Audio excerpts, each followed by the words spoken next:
વચ્ચે અંબાજીમાં વરસાદ વરસી રહ્યો છે। ભારે ઉકળાટ વચ્ચે વાતાવરણમાં પલટો આવ્યો છે।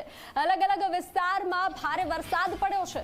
જીતરા બિલકુલથી જે રીતે વહેલી સવારથી મતદાતાઓમાં ભારે ઉત્સાહ છે। પહેલા આગાહી કરવામાં આવી હતી કે મતદાનના દિવસે એટલે કે 7મી તારીખે ભારે ગરમી પડશે, જેના કારણે લોકોને અપીલ પણ કરવામાં આવી હતી કે થોડું ધ્યાન રાખવું, પરંતુ અત્યારે વાતાવરણમાં અંબાજીમાં પલટો આવ્યો છે। સંવાદદાતા પરખ અમારી સાથે જોડાયા છે। પરખ, અંબાજીના વાતાવરણમાં અચાનક પલટો આવ્યો છે। આજે મતદાનનો દિવસ છે અને આજે વાતાવરણમાં પલટો।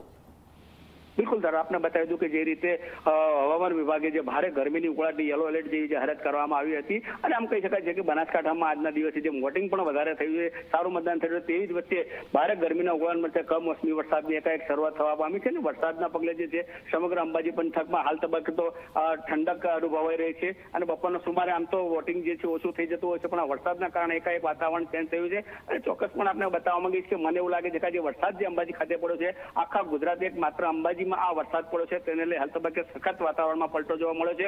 જે કે મતદારોમાં પણ એક રીતે ખુશી જોવા મળી રહી છે કે જે મોડી સાંજે મતદાન કરવાની ઈચ્છા રાખતા હતા, પણ આ વરસાદના કારણે જે ઠંડક પ્રસરી છે તો ક્યાંક ને ક્યાંક મતદારો પણ અત્યારે વહેલા મતદાન માટે નીકળશે અને ચોક્કસપણે હાલ તબક્કે જે વરસાદ કમોસમી થયો છે તો ખેતીવાડીમાં ક્યાંક ક્યાંક ખેડૂતોની પણ ચિંતામાં વધારો કરે તેવું લાગી રહ્યું છે। તારા બિલકુલથી પરખ, આભાર આપનો તમામ જાણકારી માટે।